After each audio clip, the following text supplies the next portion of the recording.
Welcome into another episode of The Hours. We appreciate you spending this time with us. If you have enjoyed the pod, even if it's your first time, give us a rating. If you're on YouTube, give us a like, please, and share the podcast with a coach that you know. Tyler, welcome. Excited to talk some basketball with you today. I'm excited as well. I actually had a friend who's not a basketball guy who listens to the podcast, and he said, "I've been listening since the beginning, and it's gotten so much better."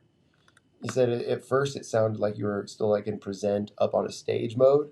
He said now it feels a lot more conversational. He said it's actually easier to listen to. So if you agree, tell us you agree. And if you're like, nope, I would like you to be a little bit more polished, then keep your comment to yourself. No, I'm joking. I would like to know that as well.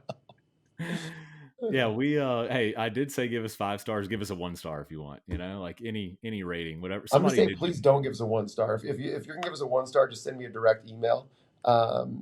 Because I hear 1 stars really hurt your visibility. Yeah, I was going with like any rating is good rating, Oh, like any okay, marketing gotcha. good. I don't know though. I don't If know. you don't like it, give us 4 stars. Okay. That's right. All right, let's hop in here. Big question. All right, so if you don't know, all of our annual members in SAVI coaching get weekly film breakdown. So they send us film, and Tyler and I give feedback, and we both do offense, defense. But Tyler, I'm going to ask you this from a defensive perspective because you are the LockLeft guru, self-proclaimed or not. Mm-hmm. What's the number one feedback or the most common feedback you felt like you gave this season to LockLeft teams? Yep. Ball and wall. Especially new LockLeft teams, they don't apply enough ball pressure, and they aren't aggressive enough, actually taking away the right hand. Um, Most LockLeft teams, nearly all, and especially ones earlier in their journey, just have too many habits of being square to the ball and allowing it to go either way. Whereas a true LockLeft team and a true LockLeft coach, it hurts them in their heart every time an offensive player can freely dribble with their right hand. And if that doesn't just make you livid as a coach and with a desire to change it, then it's unlikely you are yet a true LockLeft coach. I mean, so often I'll get film from a LockLeft team and the ball's going wherever it wants to. And I said, hey, we can't even work on all these other things until you can control the ball.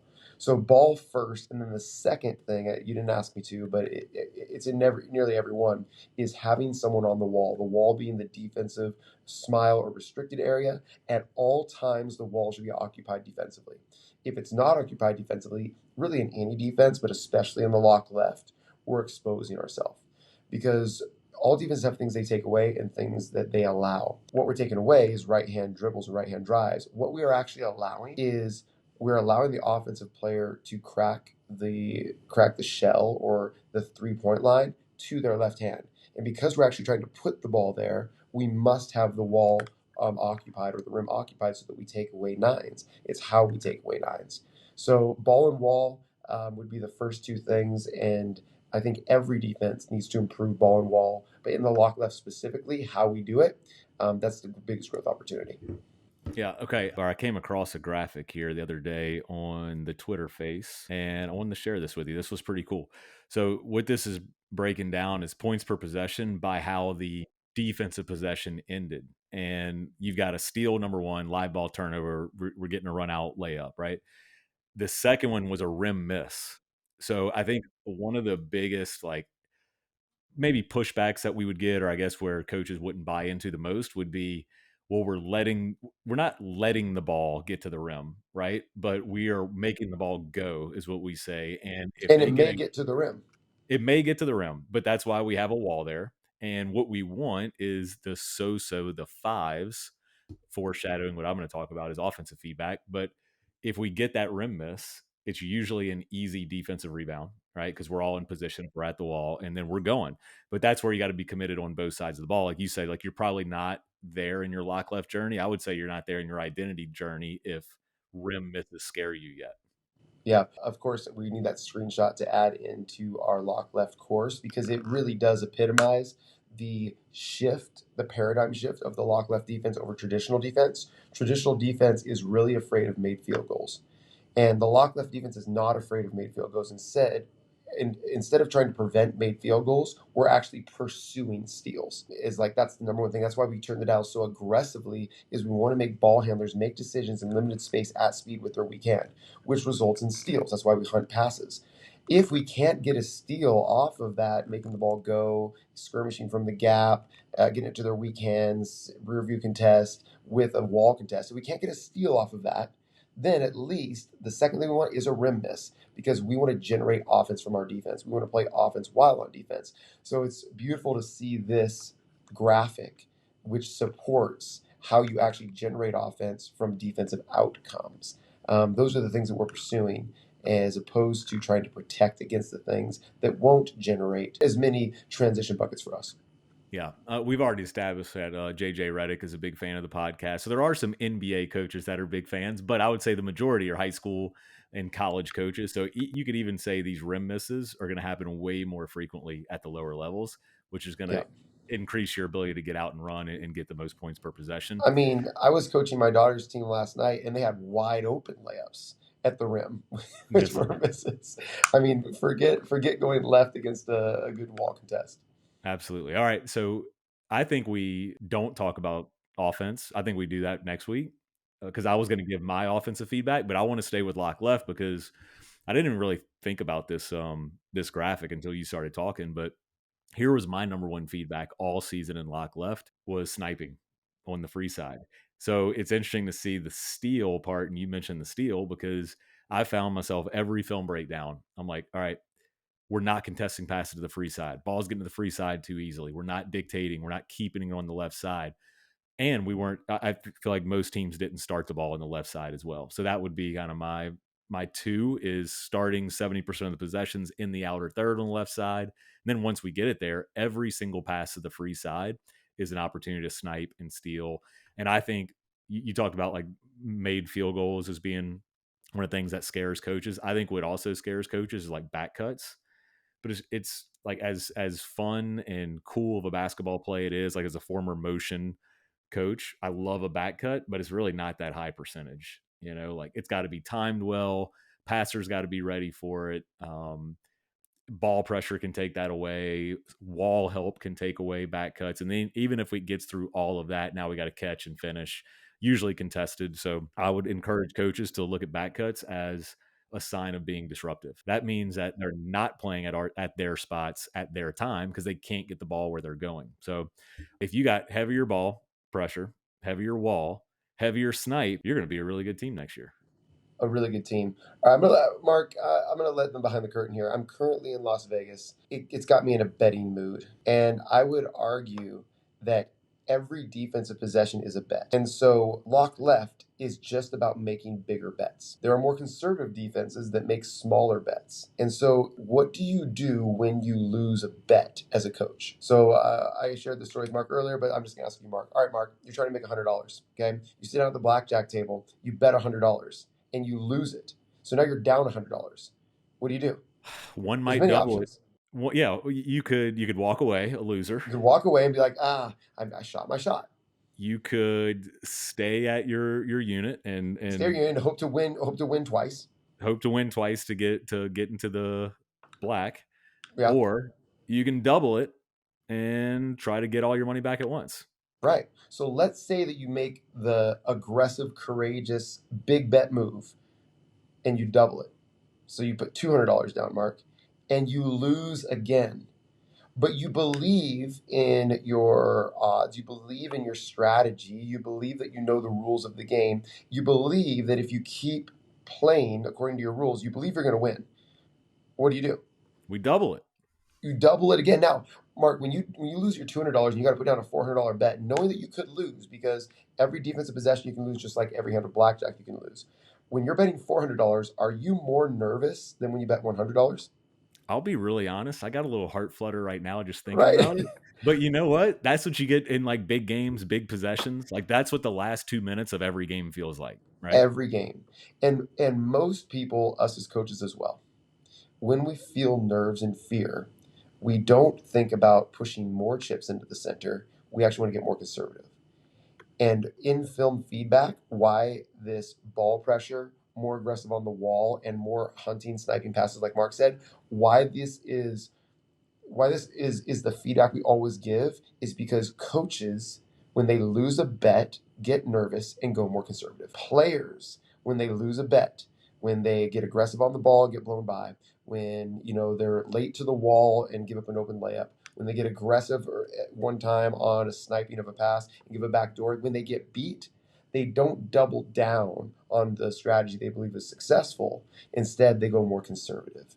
And the thousands of times where you get more conservative make it really, really hard to progress into more aggressive lock left coverage. So it's just a bet. Every possession is a bet. And if we recognize what the feeling of losing does to our betting, then we can actually guard against it. And so I thought that hopefully was a very visceral example of what we're asking you to do in the lock left, is keep making big bets, knowing you will lose bets. But you either have a chance to stay committed to your strategy and go bigger, or to back off out of fear. And you decide what type of coach you're going to be. Yeah, I've got a friend that always says three things, so I'm gonna give you three things. The I like first him. one, I like that guy. the first one is a book recommendation, Thinking in Bets by Annie Duke. Second one was, I was actually going to start with this small question because you were in Vegas, but I forgot and you reminded me. I was going to ask what, like outside of your basketball coaching and playing career, made you a better coach? And for me, the answer was gambling. If we've blackjack, you play by the book, right? Like, what does the book say? The book is a system. In poker, Doyle Brunson's book, Super System, right? And that it's kind of gotten a little odd, but like you play more aggressive closer to the button. You play tight aggressive, whatever that is, and you put your chips in the middle when the odds are in your favor. And if you lose, it's like, oh well. Like I'm still hitting 16 against a face card in blackjack because that's my system. So if you truly have a system, you can stop resulting so much and then you just think in bets. It's like, okay, so I used to demonstrate like, hey, if we shoot from this side of the court, 65% of the time the rebound's going to go to the other side of the court. And then the one time, or the 35% that it comes back, of course, the one time I shoot, it's going to come back. And like the kids are like, oh, laughing. I'm like, well, no, no, no. 35% of the time that's going to happen. But if I shot 100 shots, we're betting that 65% of them will go over there. All right. So the third thing I'll give you is I do 100% agree that coaches will result. They'll get a bad result and then try to pull back, what I call straddling, right? Is like, let's try to adopt new strategies while holding on to the old stuff. I actually, there's a season when we shifted our defense into more of a pressure style defense. I had an assistant that like every time our opponents completed a pass, he was like, "Ugh," like upset. And I'm thinking like, man, like, they're varsity too. Like they're going to complete passes. But then at the end of the season, I went back and I watched film and I was like, you know what? We really weren't pressuring. And I just wasn't aware of it because I didn't fully commit to it, fully committed to being a more pressure style defense, a more disruptive defense. And man, like we just took off. So if you're a coach that is either resulting a little bit or you kind of think you're all in, but you're not, my advice is jump into the deep end because like I've only seen the results improve teams in the win loss column. Yeah.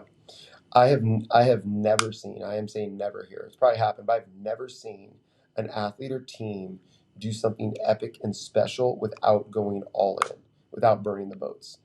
And so, every time I see a person, player, coach, like not just going all in, I'm just like, man, I don't really want to work with you. Your greatest chance of success is going all in, and it's also your greatest chance of failure. But I mean, that's what it takes to be great. Hey, the greatest chance of failure is to put $400 after losing your previous two hands, but it's your That's greatest true. chance of And success too, and right? then what do? You got a bigger decision to make at That's that right. point. Then you Yeah. get to go buy lunch. Then you you get to go to the ATM. All right, should we do some mailbag here? I got one for you. This one's tough. This is going to challenge you. This is from our free community. Actually, Coach Bowling, you just joined our paid community. You're the man. Welcome in. You joined this week. He asked, "How do you teach IQ when it's primarily just you and the player in a skill development workout?" What do they need to get smarter at? I guess would be my question. So there's many ways to do it, but a specific answer requires a problem. So I'll give you an example with a player that I've worked with. They take bad shots. Their IQ is like they don't understand what a good shot is versus a bad shot. And so in teaching IQ, I just want them to we have to test, measure, and experience. So whatever their most likely shot is. So the worst shot that this player was taking was like runners, not floaters off 2 feet, but like a runner just inside the free throw line, right? And so all I did to set it up was, all right, we're gonna do sets of 10. I'm gonna contest your runners, and we're gonna measure it, right? So we just measured. We said like sets of 10. I contested runners, right? And I think the player ended up making like 3 out of 10 or whatnot. I said, okay, now instead of you shooting this runner, we're going to work on just this counter move where you're going to try to get all the way to the rim for an 8 and play off of 2 feet instead. Right? I'm still going to defend it. Right? We measured it, set of 10. I think they went like 7 out of 10. Right? And so that information caused them to make a different decision. So then we gamified it a little bit, right? And we'd play off different types of actions or catches or whatever. And then they would just kind of make that read. And when they got to that situation where I was a help defender, they just had to make the choice to try to continue to hunt for an 8, Barkley, stride stop, whatever, as opposed to just flip up a runner. And so that developed a habit. A lot of times, IQ isn't actually greater intelligence. A lot of times, IQ isn't a new move. IQ is just changing a belief, right? Like they believed that the runner was a good option for them. And so we just had to give them a new belief system and therefore a new habit when they're presented with a pattern or a visual recognition. So you can put that like all across the board when you're doing one-on-one training is, okay, what's the different belief or decision that we need to make in what specific situation? Yeah. What came to mind for me would be like a catch read. When I was working out players one on one, when I was coaching in college or high school, and then now just training players on the side, what I would do is just, all right, the goal is to get a lot of shots up. I'm not going to ever just let you just turn your brain off and just shoot. It's, hey, I'm going to feed you passes, but at any point, if I come close out, you have to drive my close out. So just every single time the ball is in the air, they just have this thought of, am I actually going to shoot this or am I driving it? I think that builds IQ as well, because really you're talking about giving them a belief. It's also showing them a read, like teaching them how to read, and then give them another solution too, like another solution that they can believe in. What I've thought about doing, and maybe we'll do this at our next camp. So we'll travel to you and your program and work with your players and develop them and skill development, dominoes, offense, defense, whatever you want. It's catered for your program. But I've thought about doing it this way: is all right, let's do a finishing game, and you have to score off 1 foot, and then do it the Mm, same game. You have to score off 2 feet, and let's just yeah. measure. Let's just see what the numbers say. Yeah, I love it, and I will also say this for the coach to ask how you develop IQ in a one-on-one session. Yeah, you can do it, but it's not ideal. Really, the only thing I really love doing one-on-one is shot development for players. I dread doing one-on-one individual stuff if we're doing anything other than shooting. It's just so monotonous and boring, and it's so robotic. I prefer small groups. Yeah, and I think that's actually the most productive way to develop skill is in a small group workout. Like individually, I mean, just go and work on your shooting or lift weights or something. Yeah. Here's the main value I think in one-on-one workouts is the relationship. Just time spent. You get to slow down a little bit, have conversations. But man, give me 6 players, and we can do some work. Here's one more for you. This one's right up your alley too. I think you do a great job of this. Okay, this is again from our free community. A coach asked about roles versus positions. He felt like this past season, reflecting, he assigned more positions instead of roles to his players. So he wants to focus on roles, but his question is, how do you help players embrace their role instead of having them feeling boxed in by their role? I think it's just all about framing. If you define a role by what they can't do, I think they'll feel boxed in. But if you define a role by what must do, I think they'll embrace it, right? Like, we need you to get to the rack, therefore do this, as opposed to you can't bolt out. Like just say like what you need them to do as opposed to what they can't do. And then I think also connect it to their biggest strengths. You're so fast and we want to utilize your speed. So we're going to actually have you be the rabbit because I want you to score 12 to 16 points per game on bolts, right? As opposed to you can't shoot. So I think it really just comes down to framing. And then as far as feeling boxed in, I think players only feel boxed in when they're unhappy or feel like they're underachieving. So no one has a problem when you're winning of feeling boxed in, right? It only just comes with like when you're frustrated or underachieving or losing or whatnot. And so I think, if you truly believe that the roles will lead to greater success, you will have less complaints. But if you put people in the wrong roles, that's a mistake coaches make all the time, right? And it will probably lead to failure. And when people are failing, that's when they're like, oh, why are we failing? I got to come up with a reason. Well, the reason is I'm feeling boxed in. What do you Yeah. think?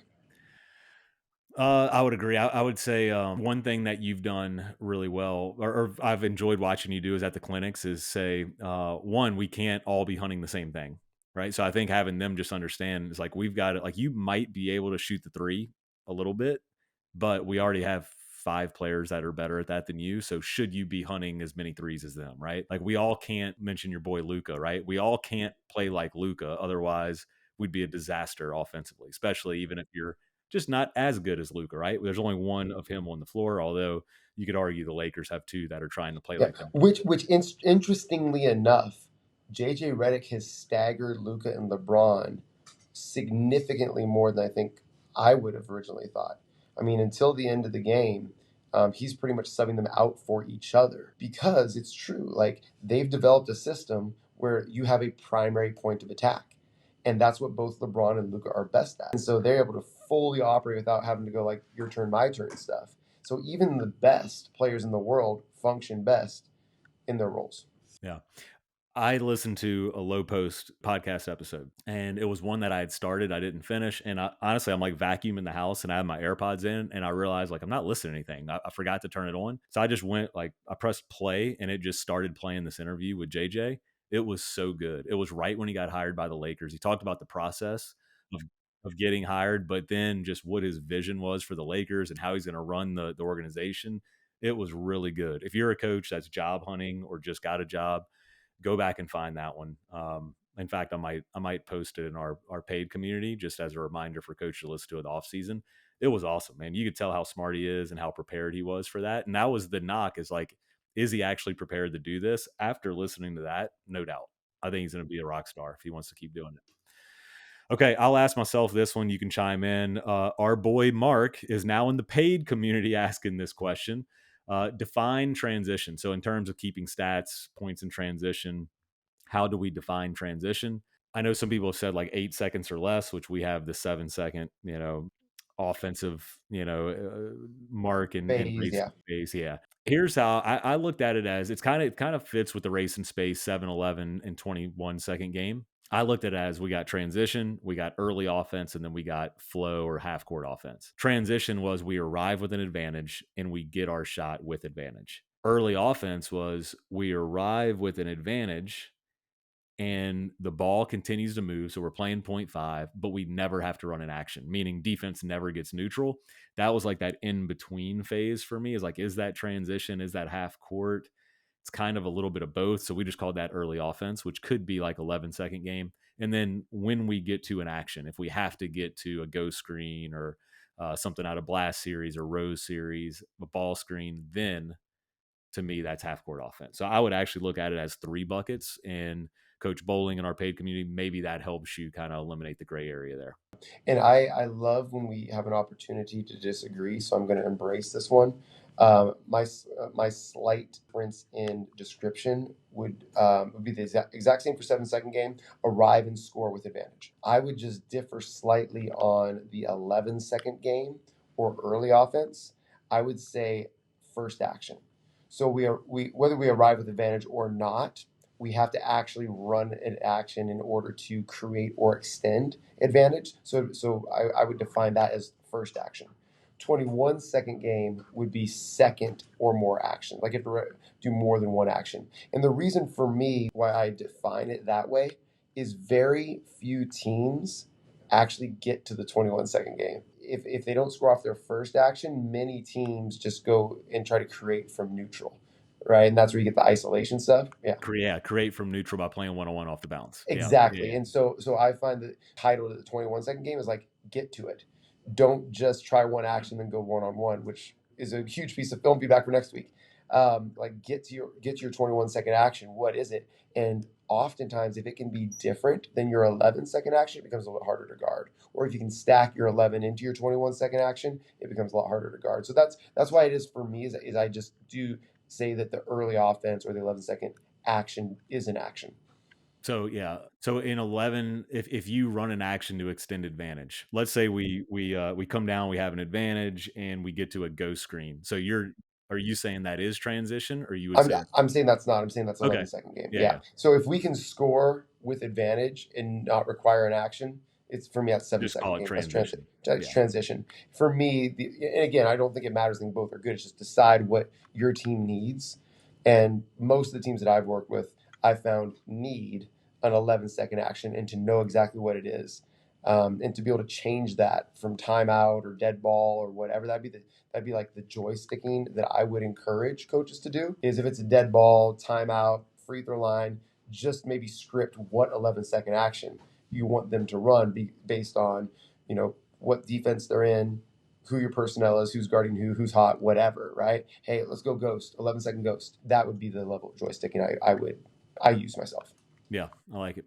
Gives a lot of Cool. clarity, and that's one thing that we gave a lot of feedback on and recommendations too. Is like just simplify, like just let's have one action that we're getting to at least start the possession if that's where we're struggling. Tyler, let's get a game of the week here.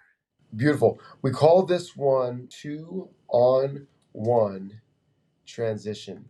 And I really like this because there's no coach controlled start or stop. It's just flow. Three players fill these three spots. You can go both directions on a full court at the opposite ends. Players just fill the three spots and they play. Ball starts with player two on the sideline. Starts with player two passing to X1. There's two offensive players, 1 and 2, one defense player, X1. On that pass, as soon as the ball leaves player two's hands, they're bolting. They're trying to get behind X1. The moment you get behind the last defender, number two here, then they're making a rim run.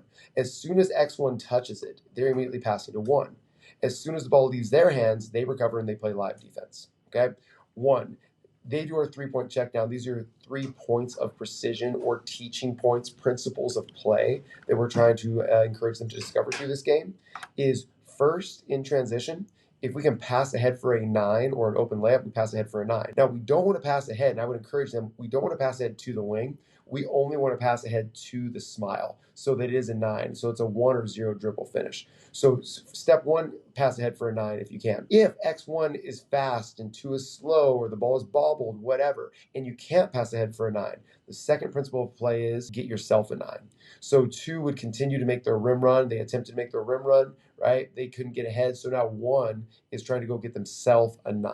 Third principle of play is if you're stopped, if the defense gets chest in front, we make a pass. So what I would actually have to do, Mark, and what I taught them to do, because I did want them to put pressure on the rim, is if they go to the rim and can't get it, they actually fill out to the opposite. I'm not having to go all the way to the corner, have them stay like 2-on-1 scenario, kind of like block porch area, right? Beautiful. So 1's actually continuing their attack down the lane line, not the center of the floor. And so they're now, if they can't get themselves a 9 because X1 shows chest, we're passing for a 9. So those are 3 principles of play. If you can rewind it to the start, the rules are simple: 1 pass, 1 shot. So as soon as the ball gets to 1, right, 1 gets only 1 pass to score. So if they throw it ahead for a 9, it better be a 9 because 2 can't pass it back. If it's not a 9, you don't score, right? If they can't pass ahead for a 9 and 2 clears and 1 attacks down the lane line, right, they're trying to get themselves a 9. If they can't get themselves a 9, you get 1 pass. You make a pass to 2, it better be for a 9 or else you don't score. And there's no offensive rebound here. 1 pass, 1 shot. I just have them flow out. They go down to the other end, racetrack style, go in the opposite direction. It doesn't matter how many players you have. There's no rotation. There's no organization. It's just talk, fill the spots, and play. And I really like that one. We actually started practice with it last night and with 5th and 6th graders. And they were able to improve drastically within 15 minutes. Yeah, I'll just do 3-man weave. Yeah. Just Well, it really is 3-man weave, but yeah, basketball. right. But that's it's a +1, It's a right? Like plus 1. Yeah. everything you get out of 3-man weave, you're getting in this, but you're actually going to get a little bit of reads, right? You're going to get some just having that one defender. Like I bet when you started with your 5th and 6th graders, you probably had some turnovers. You probably had some Oh, travels. they couldn't score. Exactly. You know what that means? Okay. So where did we start the podcast? Hey, we're not doing that drill again, right? We're Yeah. running away from that thing. I'm taking my $100 and That's being a so good. loser, right? Yeah, No, you gotta, that is feedback for you to say, oh, like we're not good at this. We should do this every single day. Or I had 5 minutes for this. We should do this for 10 minutes yeah. today. So yeah. I'm committed to being even more direct in this.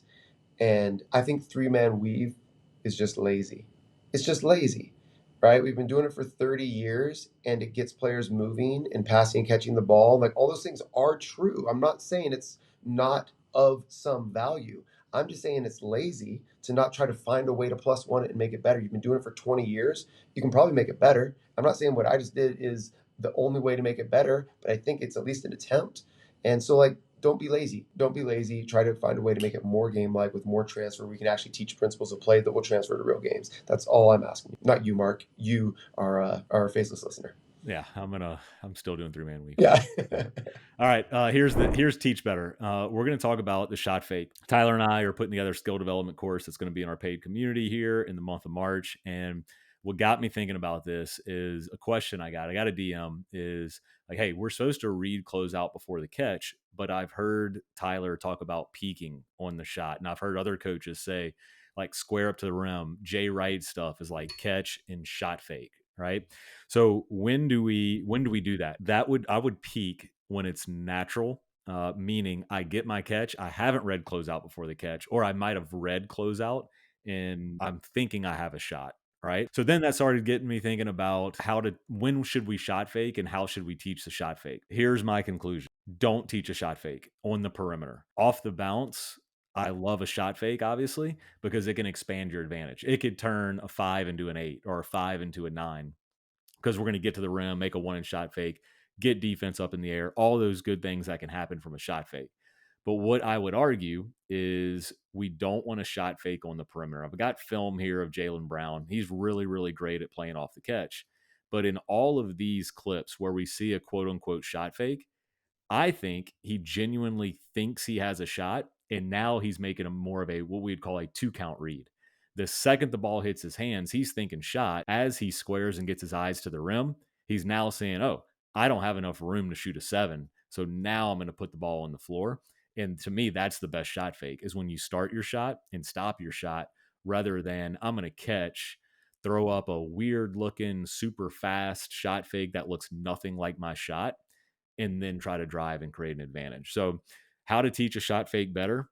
Stop teaching the shot fake and teach players to catch with the expectation to shoot because that's going to be the best shot fake you can have. That is the best articulation of shot fake that I've ever heard. Hmm, And thank you. you're welcome. And I just want to have a moment of encourage. Hopefully, it's encouraging to the listeners and vulnerability. For nearly 15 years, I taught over 25,000 athletes that every single catch should be a shot fake because it's the best fake in basketball. Because Bobby Knight said it, and I believed it. I believed it, and I would now align with Mark. And so I guess I just share that to say, like, we can all change. We can update our beliefs with new information.